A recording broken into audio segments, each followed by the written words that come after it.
विक्रम सम्वत 2074 साल नेपालको राजनीतिक मैदानमा एउटा यस्तो पार्टी थियो जसलाई हराउन लगभग असम्भव जस्तो लाग्थ्यो। नेपाल कम्युनिस्ट पार्टी एमाले प्रतिनिधि सभामा 121 सिट जितेर यो देशकै सबैभन्दा ठूलो र शक्तिशाली पार्टी बनेको थियो। तर सोच्नुहोस्, केही वर्षमै त्यो पार्टी 78 सिटमा झर्यो अनि 82 सम्म आइपुग्दा केवल 25 सिटमा सीमित भयो। विक्रम सम्वत 2072 साल असोज 3 गते नेपालमा नयाँ संविधान जारी भयो। देशभर मिश्रित माहौल थियो। धेरैले उत्सव मनायो भने केही समूहले विरोध पनि गरे। मधेसी र थारू समुदायका पक्षहरूले आफ्ना माग पूरा नभएको भन्दै आन्दोलन गरे।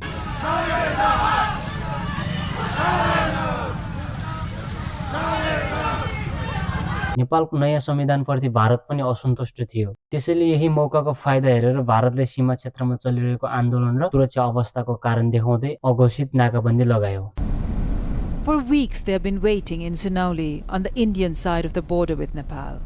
औपचारिक रूपमा नाकाबन्दी शब्द स्वीकार नगरे पनि नेपालतर्फ इन्धन र अत्यावश्यक सामानको आपूर्ति ठप्प जस्तै भयो। प्रधानमन्त्री सुशील कोइरालाले राजीनामा दिएपछि एमाले, माओवादी र अन्य साना दलहरूको समर्थनमा केपी शर्मा ओली पहिलो पटक प्रधानमन्त्री बने। ओली भारतले लगाएको अघोषित नाकाबन्दी बीच पनि उनी भारतको सामु कहिल्यै झुकेनन्, बरु चीनसँग सम्बन्ध अघि बढाए। यसले उनलाई राष्ट्रवादी नेताको पहिचान दियो र यसरी जनताको मन जिते।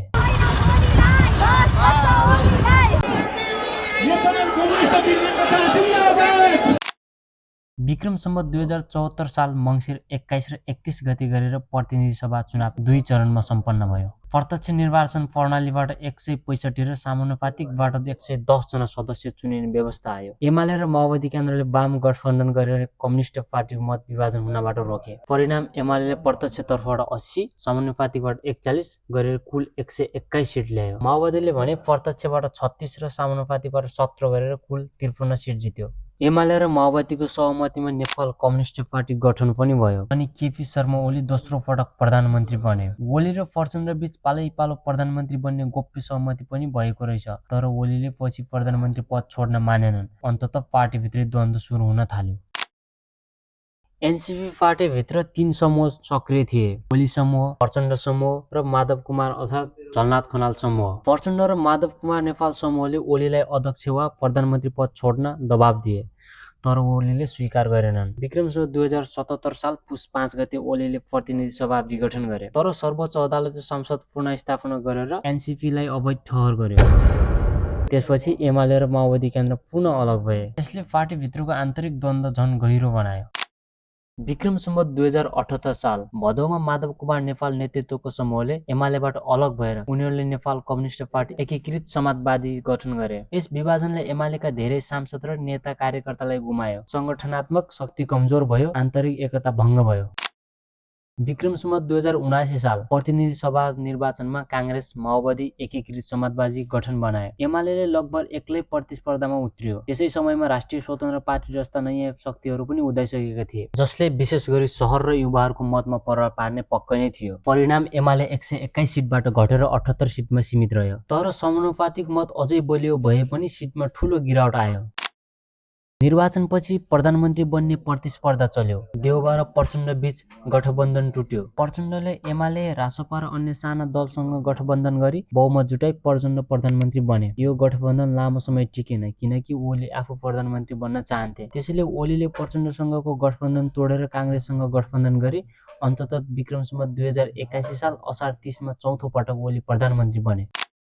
पटक पटक गठबन्धन फेरिँदै जाँदा जनतामा पुरानो दलप्रति निराशा बढ्यो। ओली नेतृत्वमाथि गिरिबन्धु टी स्टेट, ललिता निवास, ओम्नी, भुटानी शरणार्थी काण्ड जस्ता विवादमा आरोप लाग्यो। आफ्ना नजिकका व्यक्तिहरूलाई संरक्षण गरेको आलोचना गर्न थाले। भीम रावललाई पार्टीबाट हटाइयो। विद्यादेवी भण्डारीलाई सक्रिय हुन पाइनन्। एमाले भित्र फरक विचार राख्नेहरू अलग हुँदै गए। आन्तरिक लोकतन्त्र कमजोर भयो। आलोचना गर्नेका कुरा दबाउन, उनको विरुद्ध नारा लाग्दा उक्त आवाज दबाउन उनका कार्यकर्ताले दादागिरी शैली अपनाए।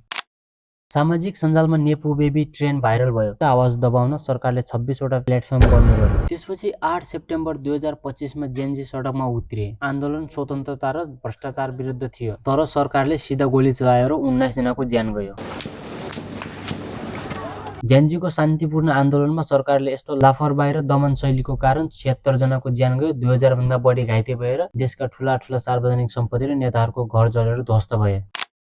एमाले संवादको सट्टा दमन रोज्यो। धनगढी र सिमरा जस्ता ठाउँमा एमाले कार्यकर्ता र जेएनजी बीच झडप भयो। एमाले कार्यकर्ता र नेताको यस्तो दमनकारी शैली देख्दा अब जनता एमाले हराउने कार्यमा लाग्न थाले। जनताको धारणा थियो एमाले आलोचना सहन सक्दैन, जनताको आवाज दबाउन जे पनि गर्छ।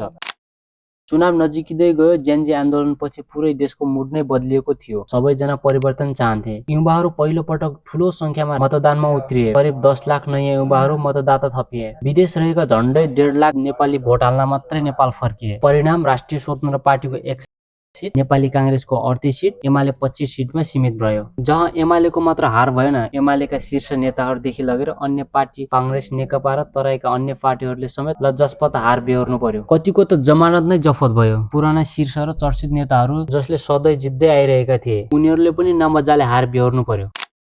केपी शर्मा ओलीको एकल अहंकारी र दमनकारी नेतृत्व शैली, माधव नेपाल समूहसँग पार्टी विभाजन, संवैधानिक संस्थाहरूमा राजनीतिक हस्तक्षेप, गल्ती स्वीकार नगर्ने प्रवृत्ति, योग्य नेताहरूलाई किनारा लगाउनु, ठूलो भाषण, परिणाम कमजोर हुनु, जनताको अपेक्षा पूरा गर्न नसक्नु, जनता र विशेष गरी युवासँग दूरी बढ्नु, विभिन्न भ्रष्टाचारका आरोपमा ओलीमाथि लाग्नु, पुराना नेताप्रति युवाको असन्तोष, पुरानो राजनीतिक संस्कृति छोड्न नसक्नु, आन्दोलनप्रति दमनकारी दृष्टिकोण, जेएनजी प्रोटेस्टको नैतिक जिम्मेवारी नलिनु, यी सबै मिलेर 2074 सालको शक्तिशाली 2082 सालसम्म आउँदा गम्भीर रूपमा कमजोर भयो। जेएनजी आन्दोलनमा हिंसात्मक दमन गरेको अभियोगमा पूर्व प्रधानमन्त्री केपी शर्मा ओली र तत्कालीन गृहमन्त्री रमेश लेखक आज बिहानै पक्राउ परेपछि नेपाली राजनीतिसँगै आम सर्वसाधारणमा समेत यसले तरङ्ग ल्याइदिएको छ।